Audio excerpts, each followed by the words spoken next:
Humanity's first brush with the stars was not a peaceful encounter. It came in the year 2124, long after Earth's climate was stabilized and a unified government finally rose from the ashes of centuries of conflict. Humankind, resourceful as ever, had colonized Mars and the moons of Jupiter. Yet, despite their progress, humanity remained a small, fragile species confined to a single solar system. The arrival of the Korthian Empire shattered that fragile peace. The Korthians were an ancient, expansive race that had ruled vast swathes of the galaxy for millennia.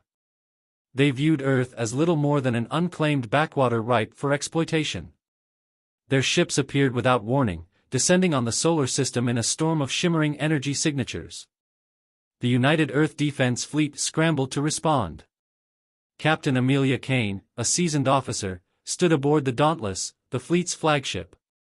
From her vantage point, she saw the alien vessels, sleek, metallic giants bristling with weapons, emerge near Jupiter's orbit. The sight sent a chill down her spine. "This isn't a scouting mission," she murmured to her second-in-command, Commander Raj Patel. "This is a declaration of dominance." The Korthians did not waste time. A booming transmission echoed across every human communication channel. Their voice was distorted, yet coldly articulate. "This system is now under the domain of the Korthian Empire. Surrender all resources and submit to imperial governance, or face annihilation. Resistance is futile." Amelia clenched her fists. Surrender was unacceptable. Humanity had clawed its way out of countless crises, wars, pandemics, environmental disasters, and had earned its place among the stars. To yield now would mean erasure, subjugation, and the loss of everything they had fought for. "We will not be conquered," she said firmly. "Not without a fight. ####the battle for Jupiter." The Korthians underestimated humanity, as most older species in the galaxy tended to. They expected a quick submission, but what they encountered instead was a fierce resistance fueled by desperation and ingenuity. The Dauntless led the charge alongside the rest of the fleet. While humanity's technology lagged far behind the Korthians, their strategies exploited the aliens' complacency. Fighters darted between the Korthian ships, targeting weak points in their shields that analysts aboard Earth's orbital stations had discovered through rapid observation. Amelia directed her fleet with precision. "Target the flagship's engine array," she ordered. "Cut off their mobility." The battle raged for hours. Against overwhelming odds, humanity scored small victories, a destroyer disabled here, a frigate obliterated there. Yet, the losses were devastating. For every Korthian ship destroyed, 5 human vessels were reduced to space debris. Commander Patel spoke gravely. "We can't sustain these losses, Captain. Reinforcements from Earth are still hours away." Amelia stared at the holographic tactical display. She knew Patel was right. Even as the Korthians faltered under the unexpected ferocity of human resistance, their numerical and technological superiority would eventually overwhelm the fleet. But Amelia Kane was not a woman who backed down. "If we're going to lose," she said, her voice resolute, "we'll make sure they remember us. Open a channel to the fleet." Patel nodded, and moments later, Amelia's voice echoed across every human vessel in the battle. "Men and women of Earth, today we fight for our survival, for our freedom. We may not have the firepower of the Korthians, but we have something they will never understand: our determination, our ingenuity, and our unity. If this is where we make our stand, then let it be a stand they'll speak of for generations. Let's show them what it means to be human." Her words ignited a fire in the hearts of her fleet. Pilots and gunners pushed beyond their limits, turning desperation into calculated risks. The Korthian flagship, once untouchable, began to falter under the relentless assault. ###the turning point. Just as hope flickered, the Dauntless took a direct hit to its main engine. The ship trembled violently, alarms blaring as systems failed. Sparks flew across the bridge, and Amelia was thrown against her console. "Damage report," she demanded. "Engines offline. Shields at 10%. Patel replied, his voice strained. The Corthians, sensing victory, focused their firepower on the crippled flagship. Yet, even as the Dauntless teetered on the edge of destruction, Amelia saw an opportunity. "Divert all remaining power to the forward railgun," she ordered. "Target their flagship." Her crew hesitated. "Captain, that'll leave us defenseless." "I know," Amelia said grimly. "But if we're going down, we're taking them with us." The railgun charged, its energy signature blazing like a beacon.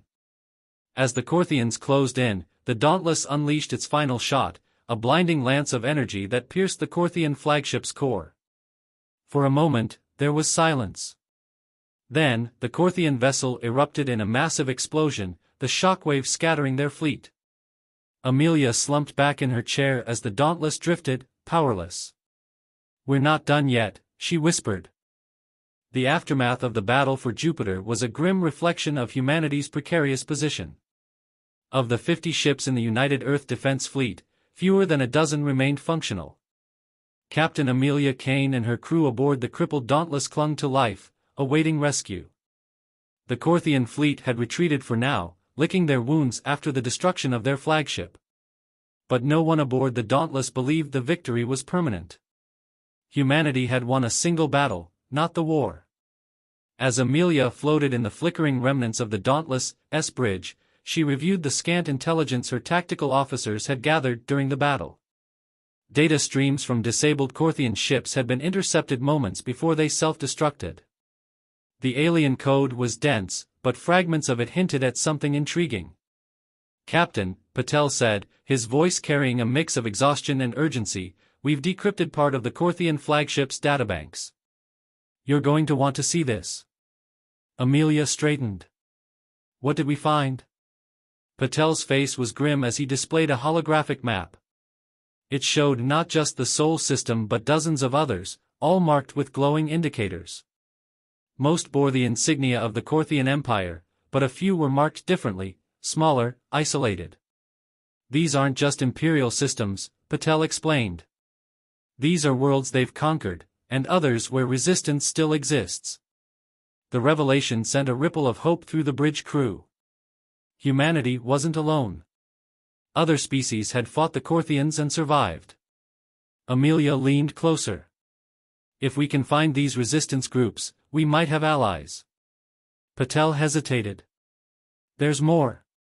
We've also found references to something called Project Dominus.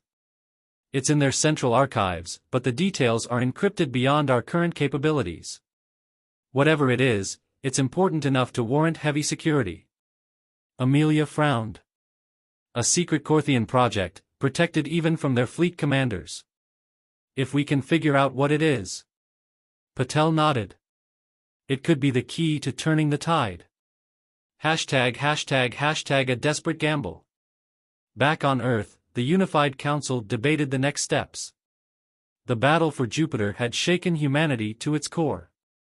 Though the Corthians had retreated, the cost of victory was staggering. Thousands of lives were lost, and the fleet was in shambles. The council chambers buzzed with arguments. Some demanded surrender, fearing total annihilation. Others insisted on rebuilding the fleet and fortifying Earth's defenses. Amelia, patched into the meeting via hologram from the Dauntless, had other plans. "We can't win this war alone," she said, her voice carrying a hard edge. "The data we've recovered suggests there are others out there who fought the Corthians. If we can find them, we have a chance." A stern-faced counselor leaned forward. "Captain Kane, you're suggesting we divert resources from defense to launch a mission into the unknown. With what fleet? With what soldiers?" Amelia's eyes burned with determination. "We don't need a fleet. Just one ship, one capable of slipping past Corthian patrols. If we can find an ally, even one, it could change everything."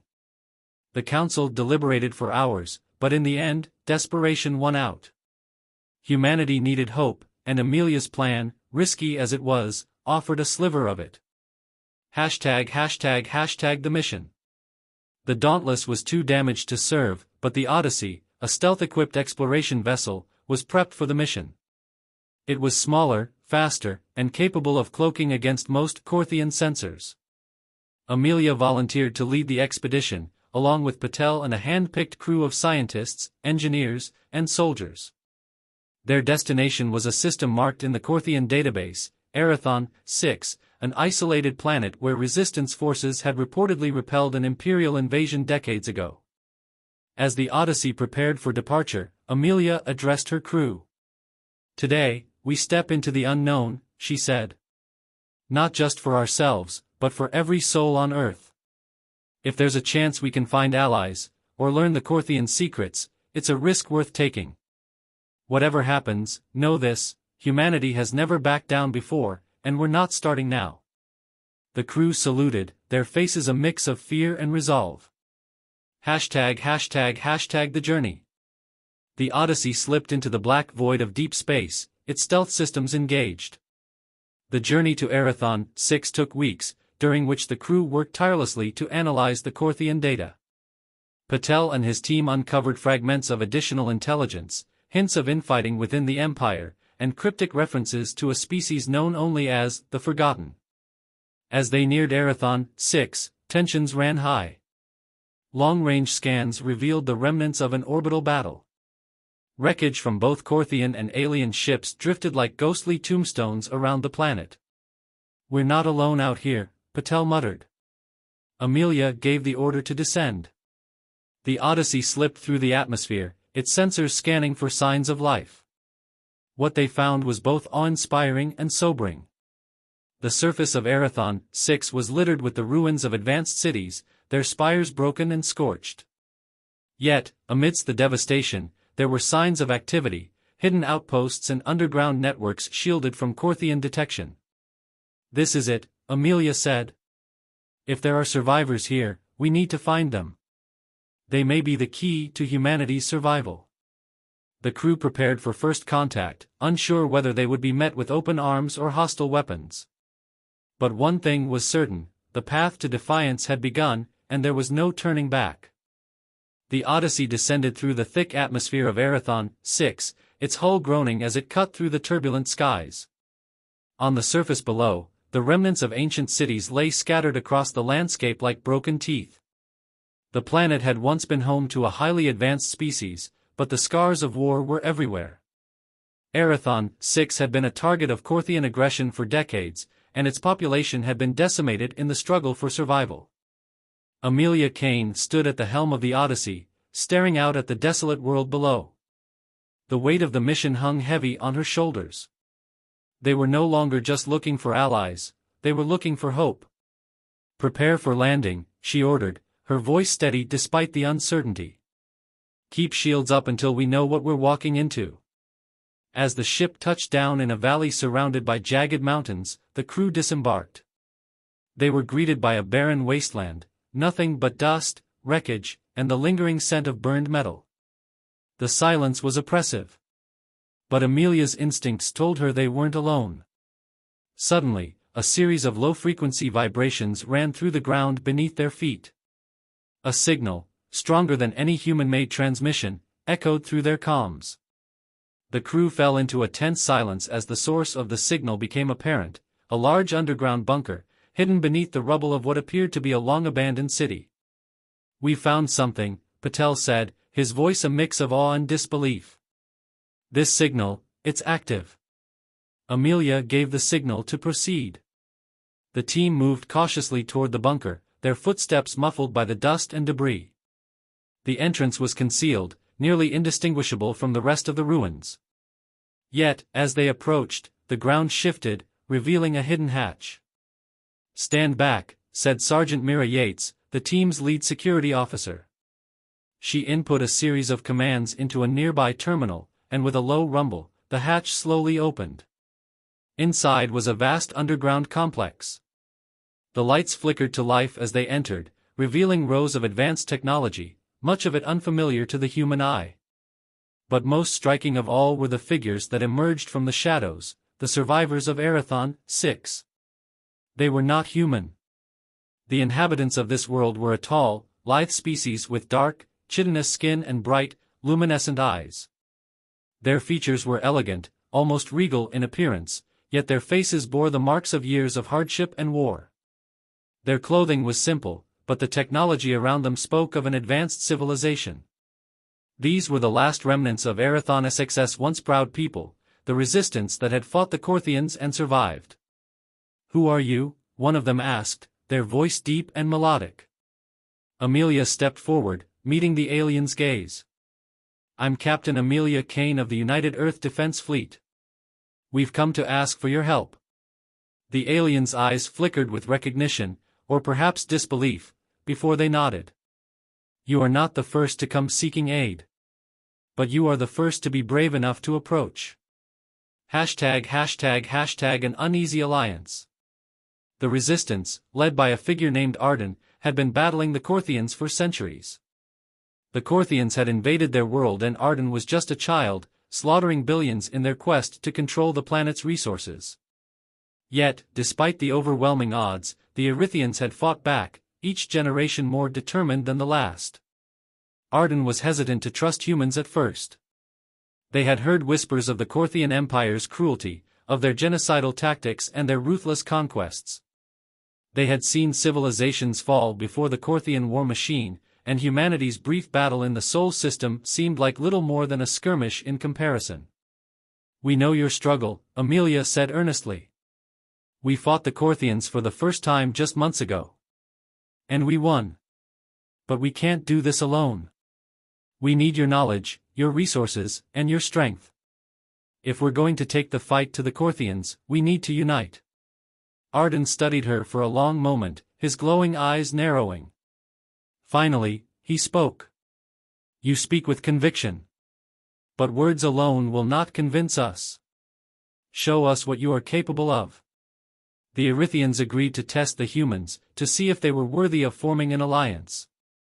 The task was simple, but dangerous: infiltrate a Corthian supply station on a nearby moon and sabotage their operations. The Erythians had gathered intelligence on the station's location, but it was well guarded by Corthian forces. If humanity could pull off this mission, it would prove their worth. Amelia accepted the challenge. "We'll prove ourselves. We'll show you that humanity is a force the Corthians cannot ignore." ###the sabotage mission. The Odyssey's crew, reinforced by a small team of Erythian operatives, embarked on the mission. The Corthian supply station was heavily fortified, its defenses nearly impenetrable. But the humans had something the Corthians did not: unpredictability. The plan was bold. They would infiltrate the station under the cover of darkness, plant explosives in key areas to disable the Corthian communications network, and extract before the Corthians even realized they'd been compromised. It was a delicate operation, and failure would mean disaster. As the team approached the moon's surface, the tension was palpable. "Remember," Amelia said, her voice calm but firm. "We move fast, we stay silent, and we do not engage unless absolutely necessary." The operation began flawlessly. The Erythians, with their natural agility and advanced stealth technology, guided the humans past Corthian patrols. They planted explosives, disabled sensors, and slowly crippled the station's infrastructure. It was only when the last explosive charge was set that things began to go wrong. A Corthian patrol stumbled upon the team, triggering a firefight that quickly escalated. Explosions rocked the station as the humans and Erythians fought tooth and nail to hold their ground. The Odyssey was called in to provide air support, its railguns clearing a path for extraction. Despite the chaos, the mission was a success. The Corthian station was rendered useless, and the team made it out alive, just barely. But as they made their way back to the Odyssey, the Erythians had seen enough. #### proving humanity's worth. When they returned to the underground bunker, Arden was waiting for them. His expression was unreadable. He turned to the other Erythians and nodded once. "You have shown us that humanity is not just another pawn in the galaxy," Arden said. "You are worthy allies. Together, we will make the Corthians regret ever underestimating us." The alliance was forged that day, a partnership between two species bound by the shared goal of resistance. And while the road ahead would be fraught with danger and uncertainty, it was a road they would travel together. The alliance between humanity and the Erythians was born out of mutual respect, forged in the fires of a shared battle against the Korthian Empire. With the successful sabotage of the Korthian supply station on the moon of Erathon 6, both species saw the potential for a victory against the galaxy's most fearsome empire. What began as a desperate plea for help had transformed into a partnership that would shake the very foundation of galactic power. As the Odyssey returned to Erathon SX's hidden underground base, the crew gathered in the war room. Arden, the Erythian resistance leader, was there, along with Captain Amelia Kane and her senior officers. The holographic map displayed the Korthian Empire's reach across the galaxy, vast, ruthless, and seemingly insurmountable. Yet, within it, cracks had begun to form. "We've done our part," Arden said, his deep voice resonating in the tense room. "You've proven yourselves, humans. But this war is far from over. The Korthian Empire is vast, and their resources are near limitless. If we are to take the fight to them, we must strike at the heart of their power." Amelia stood, her mind already turning. "What do you suggest?" Arden activated a new portion of the map. A series of red markers blinked across key Korthian installations, supply chains, military outposts, and most importantly, the Korthian capital, their warship shipyards located on the distant moon of Garash 7, a fortress that produced the very ships they had seen in the skies above Jupiter. "If we take out their shipyards, we cripple their ability to maintain their war fleet," Arden said, his eyes narrowing. "But it's a heavily fortified location. The Korthians will defend it with everything they have." Amelia's gaze hardened as she surveyed the targets. The shipyards were at the core of Korthian power, destroying them would be a monumental blow. But she knew that to defeat such a mighty empire, humanity and their new allies had to think bigger than just striking isolated targets. They needed a war strategy that could hold the line, and ideally, shift the balance of power. "We can't just rely on sabotage missions anymore," Amelia said, her voice steady. "We need to hit them where it hurts." A sustained assault, multiple targets across several systems, all at once. Patel, who had been studying the data, looked up from his terminal. "It's risky.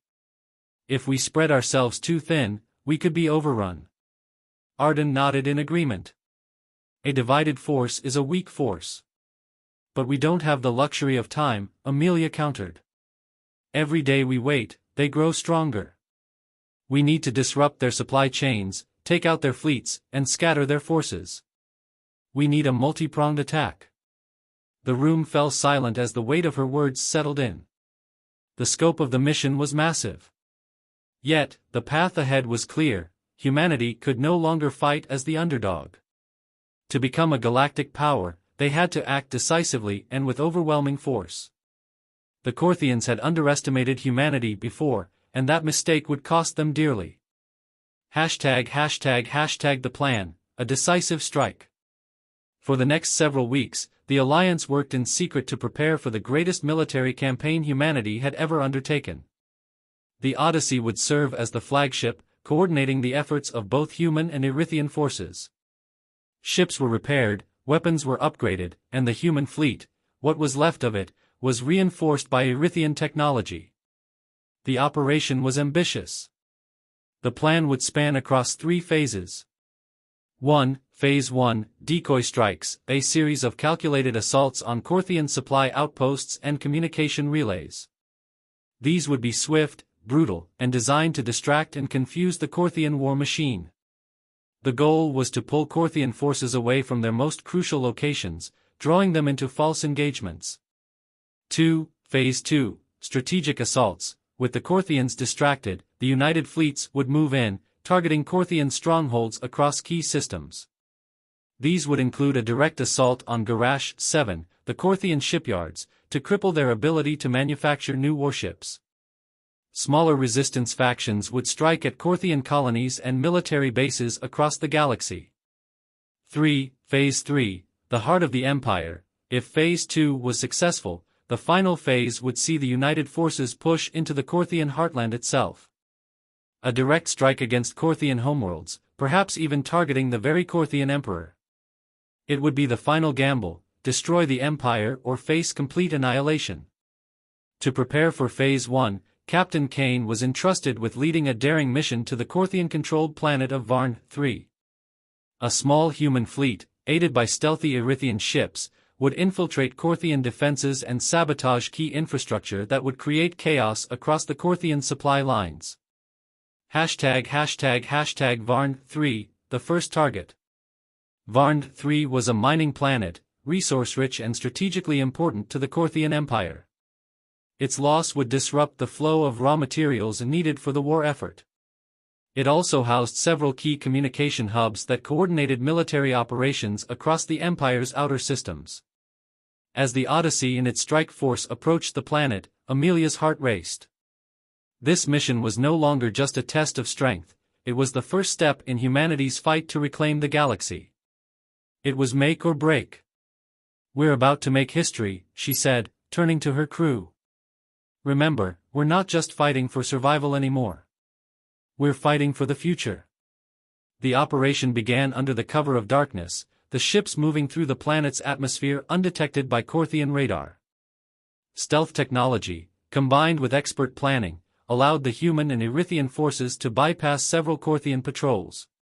They reached their target, a massive Korthian refinery and communications relay. "We have 30 minutes before Korthian reinforcements arrive," Patel said, as the team prepared to plant explosives on key structures. Amelia nodded. "Do it.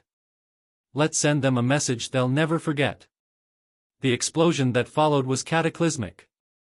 The refinery erupted in flames, sending a shockwave through the Korthian defensive network. The comms array was disabled, and a wide swath of Korthian-controlled space was plunged into chaos. But as the team made their retreat, a Korthian fleet, larger and faster than they anticipated, appeared on the horizon, threatening to intercept the Odyssey and its allied forces. The battle was about to get far more intense. The cost of war. As the Odyssey engaged in evasive maneuvers, the cost of war became all too clear. The victory at Varn 3 had not come without consequences. One of the Erythian ships, the Phalanx, was destroyed in the chaos, its crew lost. The Korthians had responded faster than anyone had anticipated. But even as the human and Erythian fleets made their retreat, they knew one thing: they had made a statement. The Korthian Empire was not invincible. Humanity had proven that, with the right allies and the right strategy, they could fight back. The war had only just begun, but they had taken their first bold step toward defying the stars. The aftermath of the attack on Varn 3 sent shockwaves through the Korthian Empire. What was once an unstoppable force had been caught off guard by a coordinated strike that left one of their most vital resource planets in ruins. The sabotage had created a ripple effect, causing Korthian communications to fracture, disrupting supply chains, and instigating chaos across the Empire. Captain Amelia Kane and her crew aboard the Odyssey had narrowly escaped the Korthian fleet's retaliatory strike, but their mission was far from over. The victory had come at a cost. The Odyssey had taken damage during their retreat, and several allied ships had been lost. The destruction of the Phalanx, a key Erythian warship, haunted Arden. His people, already devastated by years of war, could not afford to lose more of their own. The loss weighed heavily on Amelia, but the alliance had been forged in blood and fire. They had to press on, or the sacrifices would be meaningless. Back at the Erythian underground base, a war council was held. The map on the holotable now glowed with new targets, worlds that had once been safe behind Korthian defenses, but no longer. The Korthian Empire had underestimated humanity and its new allies. It was time to exploit their weaknesses. Varn 3 was only the beginning, Arden said, his voice grave but resolute. We've crippled their supply lines, but they will come for us. We must hit them harder. Amelia nodded. Agreed. We need to keep up the pressure. It's not enough to simply disrupt them. We have to take something from them, something irreplaceable. Patel stepped forward, analyzing the latest intelligence. Their shipyards on Garage 7 are still a priority, but they're reinforcing the defenses. We'll need to strike quickly. Arden's eyes burned with determination. If we take their shipyards, we will break their fleet. But I believe we have a chance to strike at something even more critical. Amelia raised an eyebrow. What do you mean? Arden activated a new set of coordinates. The map shifted to a new location, a remote planet in the farthest reaches of Corthian-controlled space. It was not a military stronghold or a production facility, but something far more valuable. This is the location of the Corthian Nexus, Arden explained, his voice low. It is a planet hidden beneath layers of secrecy. Only a few in the Empire know of its existence. But it is the heart of the Corthian Empire's power. The Nexus? Patel asked. What's there? Arden's face was dark as he looked at the map. The Nexus houses the Corthian Emperor's main command center. It is from there that their fleets are controlled, and from there that their decisions are made. It is where the Emperor's most trusted advisors and strategists reside. If we strike the Nexus, we cripple their leadership. They will have no one left to command their forces. Amelia's mind raced. This was a bold move, one that could change the course of the war. The Corthians had already suffered severe losses, but if they were to attack their leadership directly, it could break the Empire's spirit. We can't pass up this chance, Amelia said, her voice hard with resolve. We go for the Nexus. The room fell into a tense silence. The mission was beyond dangerous. Striking the heart of the Corthian Empire meant everything. If they succeeded, it would cripple the entire war effort. But failure? It would be the end of humanity's campaign, and perhaps the end of their species. Then it's settled, Arden said. We gather our forces, and we strike at the heart of the Corthian Empire. ### a final gambit. The Alliance spent the next few days preparing. The Odyssey, along with a coalition of human and Erythian ships, would make the journey to the Corthian Nexus. The path to the planet was treacherous, and their stealth technology would be their only chance of infiltrating the system unnoticed. The fleet, now fully repaired and reinforced, gathered near the edge of Corthian space. The final battle was at hand. Amelia stood on the bridge of the Odyssey, gazing at the fleet assembled before her. The stars outside were silent, their light seeming to grow dim as the tension in the air thickened. She could feel the weight of the mission on her shoulders, but she also knew that the Alliance was stronger than ever. Humanity and the Erythians, once divided, now stood united in a way that no one had ever anticipated. This is it, Patel said from his station. We're entering Corthian territory. Stay sharp. As the ships crossed into enemy space, the Odyssey led the way, cloaked in the shadows of deep space. Corthian patrols were in full force, but the stealth technology that the Erythians had shared with the humans gave them the upper hand. One by one, Corthian ships passed by, unaware of the threat lying just beyond their reach. Amelia's heart raced as they approached the Nexus. The planet was a fortress, its defenses were formidable, and the Corthian fleet surrounding it was vast. But the plan was simple: disable their communications, then strike fast. If they could destroy the Nexus command center, the Corthian Empire would be thrown into disarray. The fleet reached the outskirts of the Nexus system. The planet loomed ahead, covered in a dense atmosphere that concealed its surface from long-range scans. Amelia's tactical officers worked in overdrive, coordinating with the Erythian fleet to ensure the success of their operation. The Corthian fleet had no idea what was coming. ### the attack on Nexus. The first strike came at the Corthian command outpost orbiting the planet. The Alliance's forces hit with surgical precision, sabotaging Corthian communications, disabling their long-range sensors, and creating a window of vulnerability. But the Corthians were not unprepared.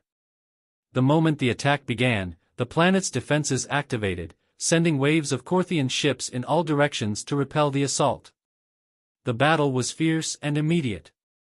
Explosions rocked the battlefield, and debris from destroyed Corthian ships littered the space around Nexus. Inside the Nexus command center, the Corthian Emperor, the ruthless ruler who had once deemed humanity insignificant, watched in horror as his fleet scrambled to defend the planet. The balance of power was shifting, and it was becoming clear that the Corthians had underestimated their enemies once again. Amelia and her crew were on the ground, infiltrating the command center on the planet's surface. Their mission was to deliver the final blow to the heart of Corthian leadership, strike at the Emperor's heart and cripple the Empire once and for all. As they fought their way through the heavily fortified corridors of the Nexus, every step brought them closer to their goal. The Corthian leadership, once invulnerable, now found themselves at the mercy of humanity and their allies. ###the Empire's fall. In the final moments of the operation, as the command center was dismantled and the Corthian Emperor's forces were routed, the unthinkable happened. The Emperor, in a last-ditch effort to maintain control, attempted to order a fleet-wide counterattack. But it was too late. The Corthians had no commanders left to organize their forces. The Empire was splintering. Amelia stood in the ruins of the command center, her breath heavy as the Alliance forces secured the area. The Corthian Empire, the seemingly invincible galactic power, was in disarray. The death of their leadership had shattered the Empire's unity, and the Corthians were no longer a threat to the galaxy. "We did it," Patel said, his voice a mix of disbelief and triumph. The galaxy had changed forever. Humanity, against all odds, had defied the stars and emerged victorious. The fall of the Corthian Empire reverberated across the galaxy like a shockwave, leaving both the Corthians and their enemies in a state of uncertainty. The once mighty Empire, a ruthless force that had dominated for millennia, now lay in ruins. The destruction of the Corthian Nexus and the death of their emperor had fractured the Empire beyond repair. Their once unified fleet scattered, their planets left in turmoil, and their command structures all but destroyed. Humanity had done the impossible. Against overwhelming odds, they had shattered the Corthian hold on the galaxy, but victory came at a high price. The war had left scars, on the human psyche, on the Erythian people, and on the countless other races caught in the crossfire. The galaxy was now a vastly different place. In the aftermath of the battle, the Allied fleets gathered near the ruins of the Corthian Empire, hovering in a moment of hesitant peace. The Odyssey and its allied ships, battered but resolute, now stood as symbols of unity and triumph. Amelia Kane stood on the bridge of her flagship, gazing out at the darkened expanse of space. The war was over, but the work had only just begun. "What's next?" Patel's voice broke the silence, his words hanging in the air. He was staring at the star charts, scanning the vast expanse of Corthian space, now in disarray. The Empire is gone. The galaxy's free, but it's fractured. There's a lot of rebuilding to do. Amelia let out a long sigh, her gaze distant. "We won't know how fractured it is until we start putting it back together. The Corthian systems are in chaos. Their colonies don't have the leadership they once relied on. Many of their people are in revolt. And others? They'll be looking for someone to fill the power vacuum." Arden, the Erythian leader, stepped forward, his face solemn. "We may have crippled the Corthians, but the damage they caused still remains. Many star systems were subjugated, and they may not know who to trust. It will take more than just a military victory to restore peace." "We don't need to become the next empire," Amelia replied firmly. "Humanity didn't fight to take over. We fought for freedom, for the chance to build a future free of tyranny. But we can't just leave these people to fend for themselves." The words weighed heavily in the room. It wasn't enough to defeat the Corthians. Humanity had to help rebuild the galaxy, to be the foundation for a new order, one built on cooperation and shared values, not domination. But who would lead the effort? Who would define this new era? ###the Galactic Council.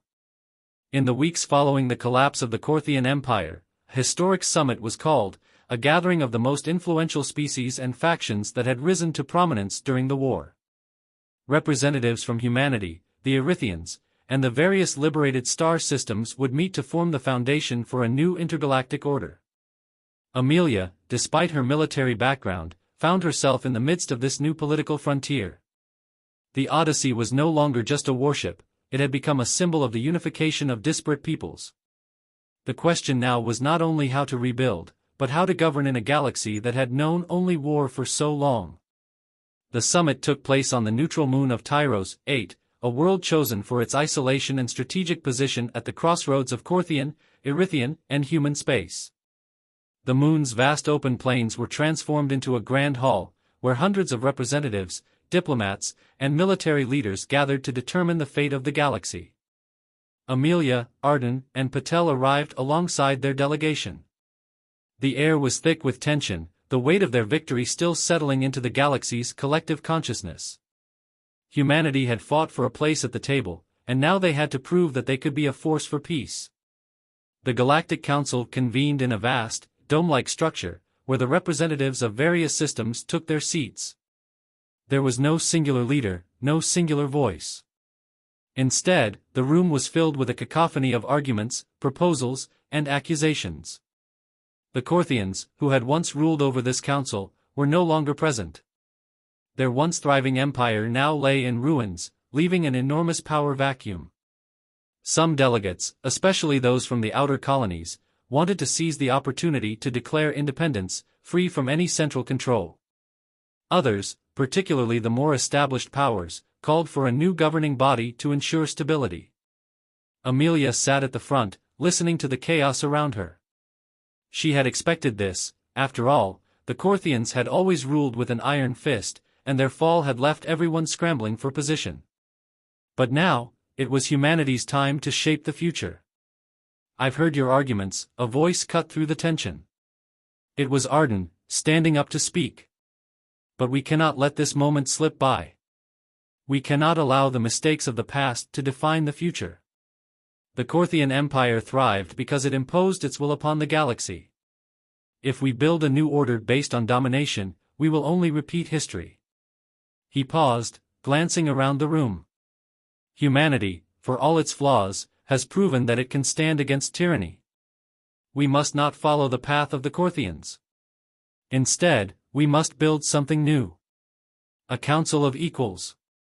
A system where power is shared, and the voice of every species is heard. The room fell silent.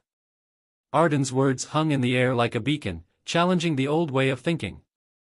For once, the galaxy was presented with a chance to create something different. Amelia stood, her gaze steady as she addressed the room. "I agree with Arden. We must create something new, something that doesn't rely on one race or one species holding all the power. The future isn't just about rebuilding what was lost. It's about building something that can last, something that will ensure peace, not just for our lifetimes, but for generations to come." Patel added, "Humanity's strength lies not in its power, but in its ability to unite with others. We have the potential to be a catalyst for change. We have fought side by side with people from all corners of the galaxy. And together, we have proven that unity is the key to victory." The delegates murmured among themselves, the tone of the discussion slowly shifting. The idea of a council where no one species held the upper hand began to take root. But there was still resistance. Some factions still wanted domination, some wanted power, yet, slowly, the voices calling for unity grew louder. #### a new beginning. After days of heated debate, the council reached an agreement: the formation of the Galactic Concord. It would be an intergalactic body made up of representatives from each of the major species: humanity, the Erythians, the Andromed, the Varic, and others, working together to guide the galaxy toward peace and prosperity. The Korthian Empire was officially dissolved, and its territory was divided among the former colonies, now free to govern themselves with assistance from the Galactic Concord. It was a monumental moment in history. The galaxy had not only survived the Korthian onslaught but had also found a way forward, without the need for a central, authoritarian rule. As the leaders of the various races signed the historic accord, a new chapter began. The Odyssey would continue its mission as a symbol of peace and cooperation, its crew now leaders in this new world order. Captain Amelia Kane stood before the gathered council members, her heart filled with pride. The war was over. The Korthians were gone. And humanity, against all odds, had defied the stars and stood tall as a force for peace. The galaxy, once dominated by fear and conflict, now had the chance to rebuild, united, stronger, and with a hope that had never before seemed possible. The future was bright. But as always, challenges remained. Humanity would face new dangers, new enemies, and new frontiers. Yet, for the first time in history, it was humanity's future to shape. And that, in itself, was a victory worth fighting for. The signing of the Galactic Concord marked the end of one chapter and the beginning of another. The galaxy, once held under the iron grip of the Korthian Empire, now stood at a crossroads. What was once fractured, torn by war and strife, now had the chance to heal. Humanity had not only survived the odds but had also proven itself as a leader among the stars. Yet, even in the glow of victory, shadows of uncertainty loomed. The aftermath of the war was far from simple. The former Korthian territories, now liberated, were a patchwork of new governments and struggling economies. The damage left in the wake of the Empire's fall was immense. Entire systems had been pillaged, their resources drained, their populations scarred by years of oppression. While the promise of freedom was intoxicating, the practicalities of rebuilding were overwhelming. Humanity, the Erythians, and their allies were tasked not only with overseeing the immediate recovery but also with ensuring the lasting peace that the Galactic Concord promised. It was a monumental challenge, one that required diplomacy, resources, and patience. But there was a sense of shared purpose now, a unity born from the fires of war. No longer were the species of the galaxy isolated, but they were interwoven, their fates tied together by the shared sacrifices of the war. Amelia Kane stood at the helm of the Odyssey once more, though her role had shifted. The ship, now an emblem of peace, no longer carried the weight of battle. Instead, it was a symbol of cooperation, a vessel that traveled to newly freed worlds, offering humanitarian aid and guidance. The ship's journey was now a diplomatic one, bringing allies together and mending the wounds of the past. But not all was as it seemed. The war had left deep scars, and though the Korthian Empire was gone, the chaos they had sown still lingered.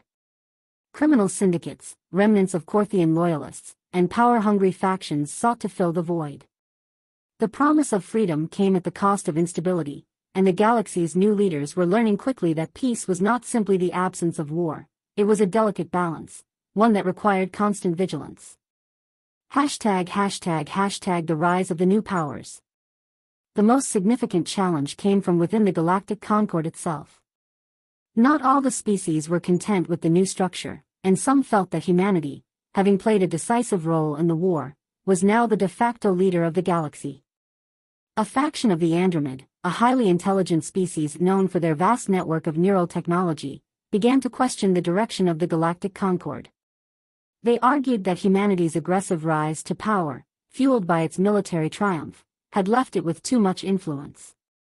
Their technological prowess, they said, could offer the galaxy a better future.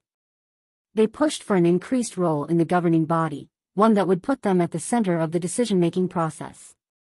Similarly, the Varick, a once docile species known for their resource-rich planets, were starting to assert themselves. The long-standing sense of subjugation under Korthian rule had left them hungry for power, and now, as one of the most valuable resource providers in the galaxy, they were demanding more recognition and authority. While most factions supported the principles of the Concord, there was an undercurrent of unease. The old guard, people who had survived the horrors of the Korthian reign, were reluctant to trust in the new system.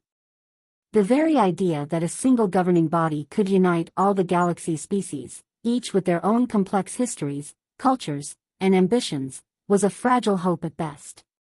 Amelia had known from the start that true peace wouldn't be simple. Diplomacy, not just military strength, was humanity's new tool. The Odyssey, now a diplomatic vessel, was at the forefront of these efforts, engaging in delicate negotiations, brokering deals, and, most importantly, keeping the fragile peace from shattering. "Is this what we fought for?" Patel asked, his voice thick with frustration as he stood beside her on the observation deck. He gazed out at the stars, their lights a reminder of how far they had come, and how far they still had to go. Amelia's eyes were drawn to the distant planet they were headed toward, a newly liberated world, its people eager for the promise of freedom but uncertain of what lay ahead. "I think we fought for the possibility of something better," she said quietly. And that means we have to keep fighting, this time with words, with unity, and with the hope that the future can be different. The Odyssey landed on the planet's surface, where representatives from both humanity and the Erythians would meet with local leaders to discuss the next steps in their recovery. But the underlying tension was palpable. The world's leaders were wary. It was clear that not all of them were ready to embrace the Galactic Concord, nor were they willing to trust humanity's role in this new order. Some feared that the past, with its endless cycles of war and domination, would return. Others simply wanted to remain independent. ###Unity in diversity. As the negotiations unfolded, a surprising shift began to take place. Despite the tension, a few voices, human, Erythian, and even alien, emerged, advocating for a new vision. They spoke of a galaxy where differences were celebrated, not exploited, where cultures could thrive without fear of subjugation or annihilation. A galaxy where strength came not from power alone, but from understanding, collaboration, and shared resources. The leaders of the Galactic Concord, though facing mounting pressure from factions seeking greater influence, slowly began to realize that the true legacy of their victory could not be based on dominance. The promise of unity was not simply about preventing war, it was about fostering a new kind of strength, one that relied on mutual respect and cooperation, rather than conquest. Humanity had played its part. It had taken the first step, united with its allies, and freed the galaxy from tyranny. But now, it was time for humanity to show the galaxy what true leadership looked like, not through domination, but through collaboration. It wasn't about forcing others to follow, it was about building a future together. Amelia stood before the assembly of leaders, a symbol of humanity's resilience. She spoke not of war, but of the future, a future where all races, no matter their history, could forge a path forward, together. "We've seen what happens when one species dominates the galaxy," she said, her voice clear and resolute. "We've seen the pain, the destruction, and the suffering that follows. But we've also seen what happens when we fight for each other. When we stand side by side, not as conquerors, but as equals. We have the chance to build something greater than any one species. We have the chance to build a galaxy of peace, not because we're forced to, but because we choose to." The room fell into silence. For the first time in ages, the weight of history seemed to lift. The galaxy stood on the brink of something new, and humanity had earned its place at the center of it all. The road ahead would be long, and there would be challenges to face. But the foundation was laid. The galaxy, fractured and scarred, had found a new hope. And the legacy of humanity's triumph would be one of unity, strength through diversity, and the belief that together, they could overcome any obstacle, no matter how insurmountable. This concludes the story of Against All Odds, how humanity defied the stars to become a galactic power. It's a tale of resilience, unity, and hope, showing that even against overwhelming odds, humanity can rise to lead the stars into a new era.